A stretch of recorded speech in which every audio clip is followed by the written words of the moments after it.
Yo ho ho everybody, Monolith Brook Shadow back with another Hyper Universe tutorial. Today we are looking at Tooth and Tops. Spoiler, Tops is not the one on top. Top is the Rhino, believe it or not. But let's go over the skills first. Of course, as always, gonna bump my skill level up so I can have that ultimate available. Let's look at the passive. Team Effort is the name of the passive. Tops lends a hook to pummel opponents with regular attacks. Damage is 40% of Tooth's regular attack damage. Increase the duration of beneficial effects applied to Tooth and Tops by 50%. Now this excludes equipment or consumable item effects, so none of these items' effects, none of their beneficial effects will be increased by the passive. I want to make sure that's understood. His Q, Fearless Charge, lunges forward and slams enemies doing 186 plus whatever your damage amplifier is, and launching them for 1 second. When the attack hits, the following effects are applied to Tooth and Tops for 4.5 seconds. Attack plus 10, multiplied by the skill level, and defense plus 10, multiplied by the skill level. Now, that is the first launch that he has, but there are more in his kit. I want you to remember that, and those beneficial effects are increased by the passive.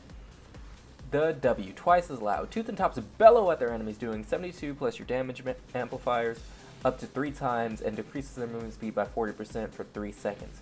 Based on the number of enemies hit, enemies hit or damaged by the bellow, the following effects are applied to Tooth and Tops for 4.5 seconds. Attack plus 3%, defense plus 3%, and this can stack 5 times, plus it goes with the passive.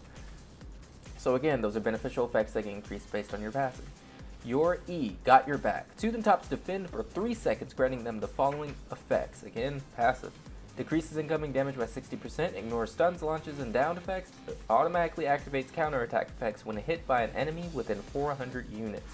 This does include minions and jungle monsters too, just to let you know. You will counter their attacks. So it's a little bit of a helpful little tidbit there to let you know if you want to go down and try and do the Invader or try and do some of the Guardians. The Guardians are a lot easier to do than the Invader, obviously, but it's way easier with that counter.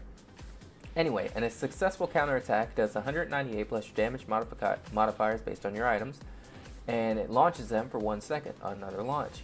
Using dash or another skill will exit defensive stance, so that's something you want to make sure you understand while you're in the defensive stance. If you use another skill or you dash, you will exit it completely. And trust me, there are times when you need to dash out or do another skill.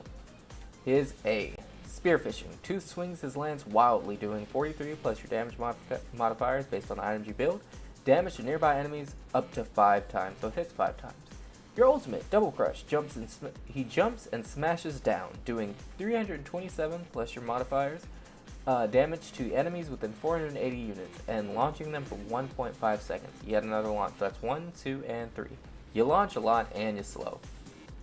Now, Tooth and Tops is really good engage. Like for a bruiser, he has got some insane engage potential. I'm actually going to go over the skills before I even hop into the items, before I even talk about the items. So let's look at it here.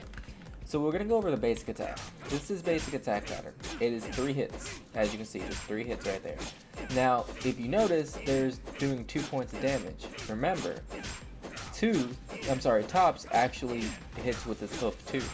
So you're doing 2 points of damage. Your damage with Tooth with the spear, and your damage with Tops with the hook. I want y'all to see that, so you can see that if you are in fact hitting them twice every time you hit.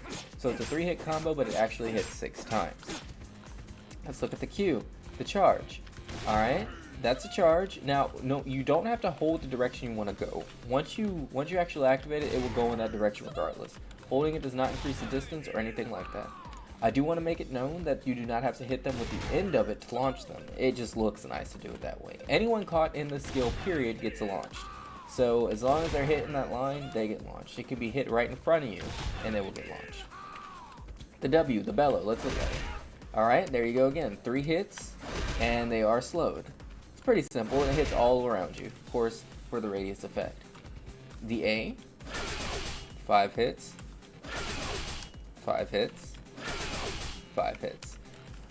Now I'm going to turn the AI on to show you the E, the counterattack, and I thought Jennifer was the perfect hyper to show you this with.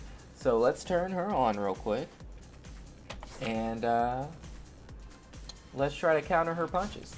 Alright, so, okay, she's doing something. So I'm going to hit the counter. Oh, okay. I thought she'd be the perfect one to show you this with, but now she doesn't. There we go. Alright, I'm going to reset it and show you again. Now, it did reduce the damage, but it didn't lift her because she kept going through me. There you go. And it just launches them. Launches them very nicely. Even out of that skill. So anytime I take damage, well, she did it a little bit before I actually had it up. Mind you, that's actually good to show you. If you are facing the other way, you do not counter them if they hit you in the back. That's just not how that works. And as the skill did say, you can get out of it. That was just perfectly timed. You can get out of it by dashing or activating another skill. So there's the dash escape. There's the skill escape. Dash escape.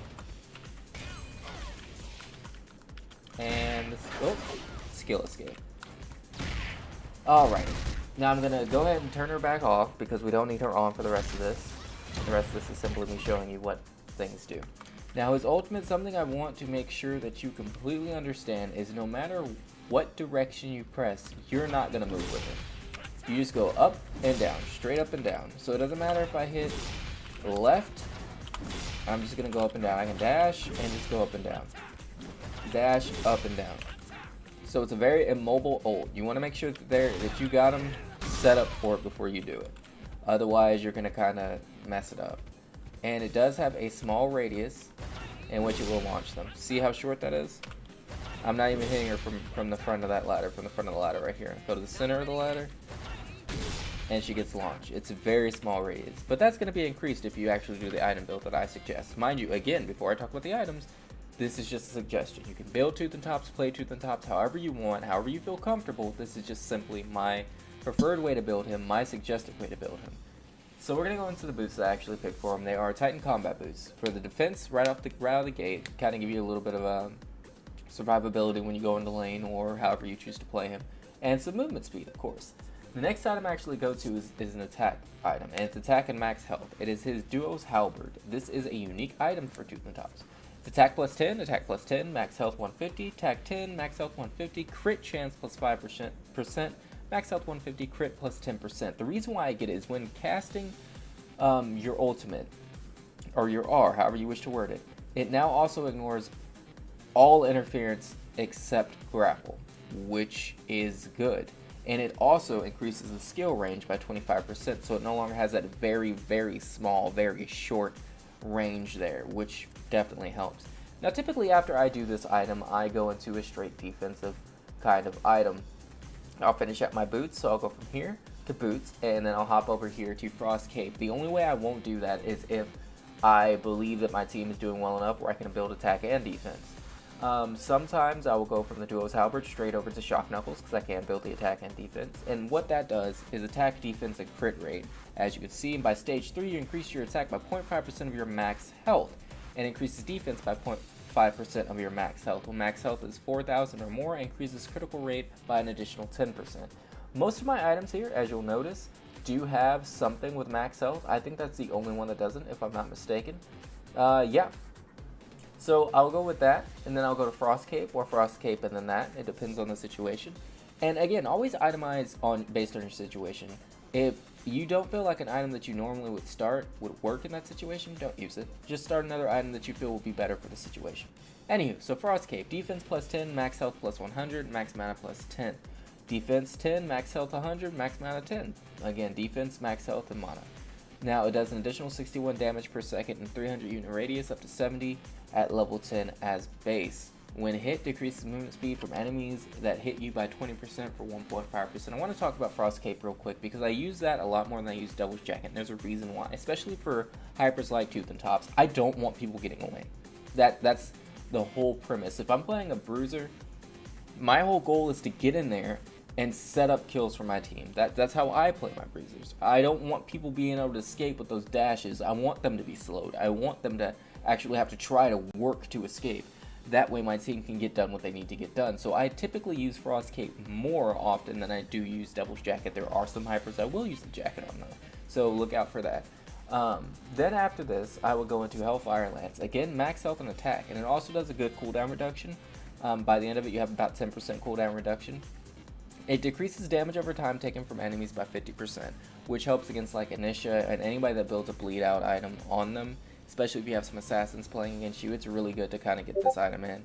And it increases your defense by 10% of your attack, your total attack. And of course, Task Force Shield. I mean, defense plus 15, max health plus 100, defense, max health regen, cooldown reduction plus 5%, max health plus 150, health regen plus 50%, and cooldown reduction plus 10%. It increases defense in proportion to max health. If your max health is above 3,500, your defense increases by 15, and if it's above 4,250, your defense increases by 30. Now, I'm going to go ahead and max out these items because I want you to see the stats on this and kind of understand why exactly it is I do this.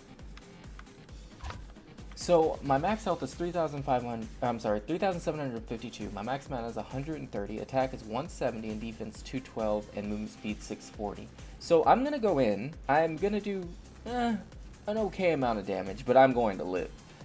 Typically, by the time it gets a max, if you get a game drawn out to full build with Tooth and Tops and you run something similar to this, if not this build itself, the build may not work for you based on your playstyle. It's true. But you will survive most team fights without a problem. If they let you get to that point, you'll be perfectly fine. Now, I want to show you the stats on this one in particular because Tooth and Tops is a pretty unique character. Well, I mean, full disclosure, I feel like I'm playing an old PlayStation hero or NES hero when I play this game. He's so goofy, and even Tops' voice is so deep and just bellowy. It's funny. He's just a fun character to play. And Tooth sounds like your typical like protagonist in one of these games. Well, anyway, guys, that was a really quick kind of rundown of Tooth and Tops. I do hope it helps you, and I hope that y'all can get some kind of guidance out of this and build them how you want, play them how you want, and get everything going for you how you want, and improve your games and just improve your experience with Hyper Universe. Anyway, as I always say, have a great morning, day, noon, or night. Get a good yo-ho-ho in there somewhere.